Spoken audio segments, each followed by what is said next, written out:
Hello my dear friends. तो मैं उम्मीद करता हूँ कि आप अच्छे होंगे और जीवन में सब बढ़िया चल रहा होगा। तो आज हम अपने मोशन सीरीज़ के दूसरे लेक्चर में आ चुके हैं। पहले लेक्चर में हमने फ़िज़िकल क्वांटिटीज़ की बात करी थी कि फ़िज़िकल क्वांटिटी क्या होती है, स्केलर क्वांटिटी क्या होता है और वेक्टर क्वांटिटी क्या होता है।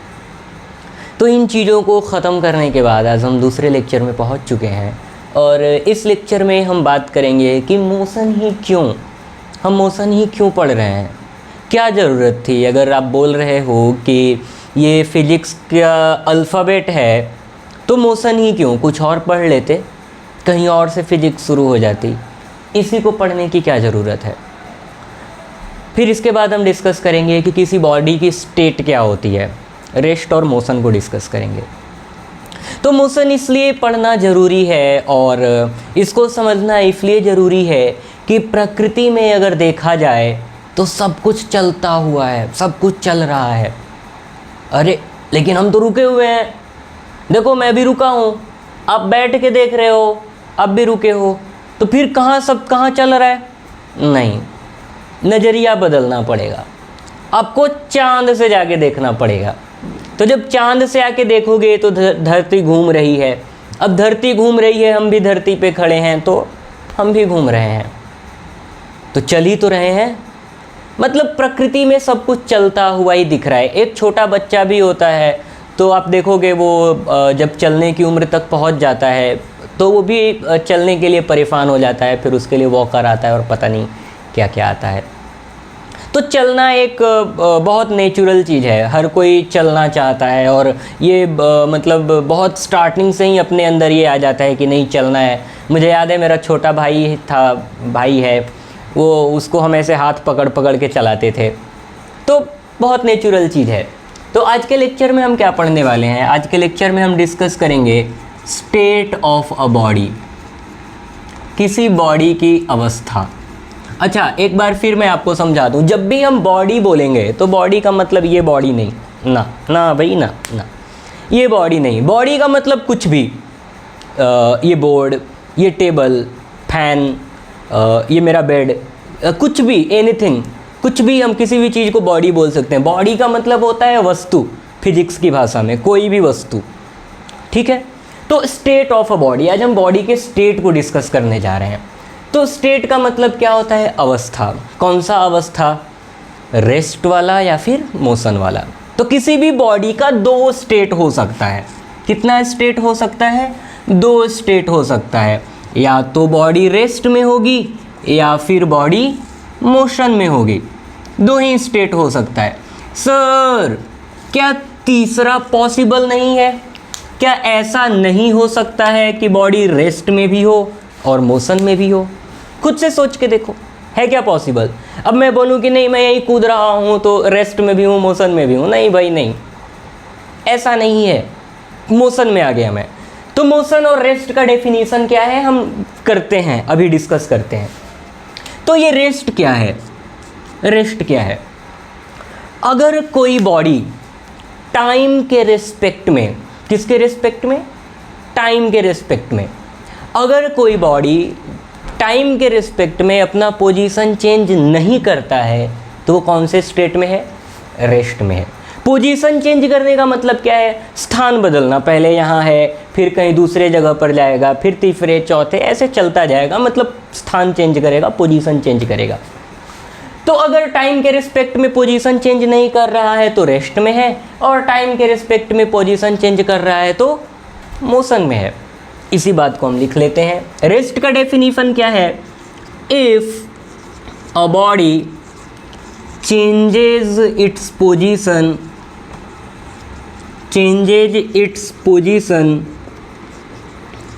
with respect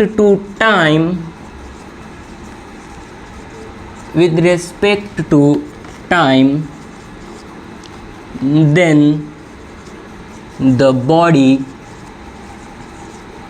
is said, if a body does not, नहीं चेंज करेगा ना, if a body doesn't change its position with respect to time, then the body is said to be in rest. अगर time के respect में अगर वो अपना position change नहीं कर रहा है तो बॉडी रेस्ट में है। तब क्या होगा अगर टाइम के रिस्पेक्ट में पोजीशन चेंज करेगा तो मोशन में होगा। तो लिख लेते हैं, if a body changes its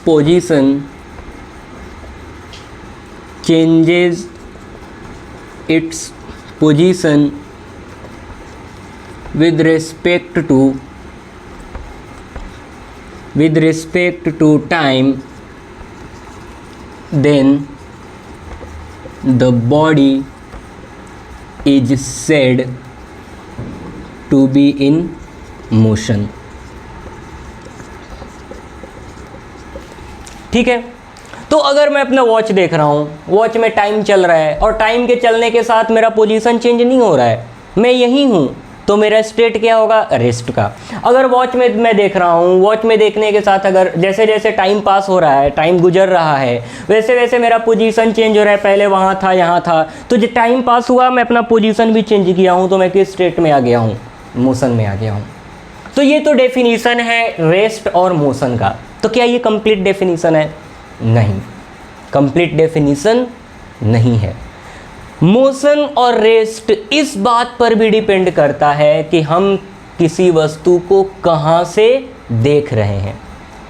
actually हमारा जीवन ही हमारे नज़रिए पर डिपेंड है ना, और जैसा हम देखेंगे वैसा हमें दिखेगा। तो अगर किसी बॉडी को किसी एक स्थान से देख रहे हैं तो चलती हुई प्रतीत होगी, कहीं दूसरे स्थान से देखेंगे तो वही बॉडी रुकी हुई प्रतीत होगी। कैसे देखते हैं उस चीज़ को भी देखेंगे। पहले आप ये नोट कर लें, मैं इसे इरेज करने जा रहा हूँ। आगे बात आता है फ्रेम ऑफ रेफरेंस का। फ्रेम ऑफ रेफरेंस, ये फ्रेम ऑफ रेफरेंस क्या है, डिस्कस करते हैं इसको। फ्रेम ऑफ रेफरेंस बहुत इंपॉर्टेंट चीज़ है।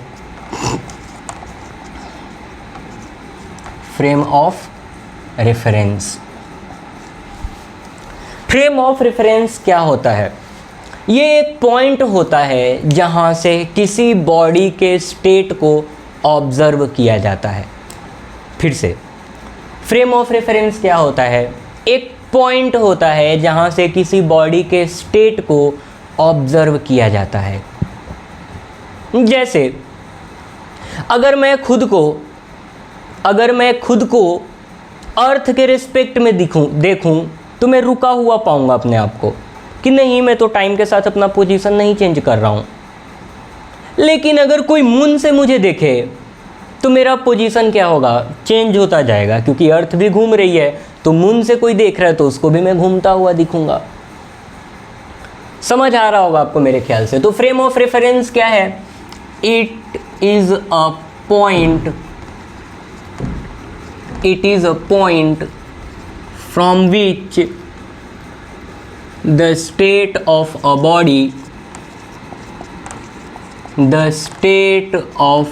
Body is observed. Frame of reference क्या है? एक ऐसा पॉइंट है जहाँ से किसी बॉडी के स्टेट को ऑब्जर्व किया जाता है। स्टेट को हम देखेंगे मोशन में है कि रेस्ट में है। तो क्या पिछला डेफिनेशन जो था वो इनकम्प्लीट था? हाँ, इनकम्प्लीट था। तो क्या हम उसको कंप्लीट कर लें? बिल्कुल कंप्लीट करते हैं। तो अब फिर से मैं मोशन को डिफाइन करता हूँ। ये मोशन फिर से क्या है भाई? If a body changes its position with respect to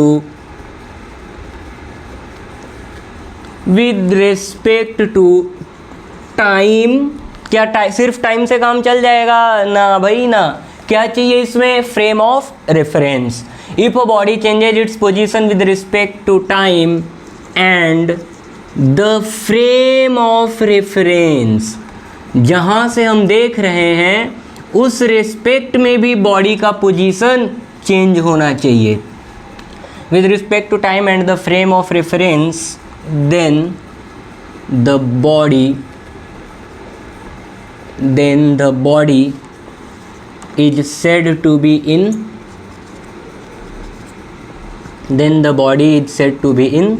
motion. अगर कोई बॉडी अपना पोजीशन टाइम और फ्रेम ऑफ रेफरेंस के रिस्पेक्ट में चेंज करता है, तब उस बॉडी के स्टेट को हम क्या बोलेंगे कि वो बॉडी मोशन में है.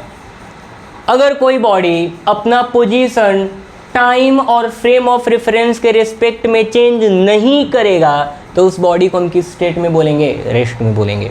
अब चाहें तो रेस्ट का भी डेफिनेशन लिख सकते हैं, मैं सिर्फ मोशन का ही लिख रहा हूँ. ठीक है, यहाँ से मोटा मोटा अंदाज़ा लग गया होगा आपको कि मोशन क्या है और रेस्ट क्या है. लेकिन यार सर ये नहीं, फ्रेम ऑफ रेफरेंस अभी मज़ा नहीं आया, समझ गए? नहीं मज़ा आ रहा है. कैसे फ्रेम ऑफ रेफरेंस से किसी बॉडी के स्टेट को हम डिसाइड कर सकते हैं या डिफाइन कर सकते हैं? तो देख लेते हैं कि एग्जाम्पल मैं आपको और अच्छा एग्जाम्पल कराता हूँ. ये कोई रोड है ना, ये कोई रोड है. अब इस रोड पर एक पेड़ बना लेते हैं, मतलब रोड के साइड में, रोड पर नहीं, तो रोड के साइड में एक पेड़ है. और पेड़ है तो कोई हंसता मुस्कुराता लड़का भी होगा. तो ये कोई लड़का है रोड पे. अब रोड है तो भाई रोड पे गाड़ी भी चल रही होगी, तो ये है गाड़ी. अब गाड़ी है तो गाड़ी में सीट भी होगा, सीट पे कोई बैठा भी होगा. तो मैं सब कुछ आपको दिखा रहा हूँ कि सीट पे भी कोई, ओ माय गॉड क्या कारीगरी है मेरी, ये हाथ, ओ वाह ऐसा. चलो, ये सीट पे कोई बैठा है, आगे भी सीट होगा, आगे भी तो कोई बैठा होगा, आगे भी कोई बैठा है. ओ वाह क्या कारीगरी है. अरे स्टेयरिंग भी तो बना दो. ओ माय गॉड, स्टेयरिंग कोई पकड़ा है. वाह. चलो, तो अब समझते हैं कि ये मोशन क्या है और कैसे किसी के देखने पे डिपेंड कर रहा है. तो ये आगे भी जा रही है, ये जो बस है वो सीधा आगे चलती जा रही है. अब हम ध्यान देंगे इन पे. ये मान लेते हैं कि कोई लड़की है, मान लेते हैं, और ये बस चलाने वाला है. अब ये बस चलाने वाला जब भी इस लड़की को देख रहा है, ऐसे बस चला रहा है, पीछे देख रहा है, वहीं बैठी है, फिर चला रहा है, फिर देख रहा है, वहीं बैठी है, फिर सोचता है एक बार और देख लेते हैं, फिर देख रहा है, फिर वहीं बैठी है. तो वो जब भी देख रहा है वो वहीं बैठी है. तो टाइम तो गुजरता जा रहा है, लेकिन उस लड़की का पोजीशन चेंज नहीं हो रहा है. वो जब भी देख रहा है वो वहीं बैठी हुई है. समझ आ रहा है? तो इसके रिस्पेक्ट में ये जो ड्राइवर है, ड्राइवर के रिस्पेक्ट में इस लड़की का स्टेट क्या हुआ? रेस्ट हुआ. ये जब भी देख रहा है वो वहीं है, फिर चला रहा है, फिर थोड़ी देर बाद देख रहा है, फिर वो वहीं है, तो वो रेस्ट में है. लेकिन इसकी भी नज़र जाती है उस लड़की पर, और ये भी ऐसे ऐसे करके उसको देख रहा है. और जब ये उसको देख रहा है तो अभी यहाँ, फिर थोड़ी देर बाद आगे चली गई, फिर और आगे चली गई, फिर और आगे चली गई. तो टाइम तो गुजर रहा है, लेकिन टाइम के गुजरने के साथ साथ उस लड़की का पोजीशन भी चेंज होता जा रहा है, वो आगे दूर होती जा रही है. तो इसका मतलब कि ये लड़की तो वही है, लेकिन जब इसको ये ड्राइवर देखता है तो रेस्ट में आती है, और जब ये लड़का इसको देखता है तो मोशन में आती है. बॉडी वही है, ये सेम बॉडी है, लेकिन ये देखने पे डिपेंड कर रहा है कि ये रेस्ट में है कि मोशन में है. तो किसी भी बॉडी का स्टेट फ्रेम ऑफ रेफरेंस पे डिपेंड करता है. तो मेरे ख्याल से आपको ये सारी चीज़ें समझ आई होंगी. इस क्लास में हमने बात करी सबसे पहले कि किसी बॉडी का स्टेट क्या होता है. तो स्टेट दो होते हैं, रेस्ट या फिर मोशन. अगर कोई बॉडी अपना पोजीशन टाइम और फ्रेम के रिस्पेक्ट में चेंज ना करे तो रेस्ट में होगा. अगर कोई बॉडी अपना पोजीशन टाइम और फ्रेम ऑफ रेफरेंस के रिस्पेक्ट में चेंज करे तो मोशन में होगा. तो आज के लिए इतना ही. मिलते हैं अगली क्लास में. आप सभी का बहुत बहुत आभार. धन्यवाद.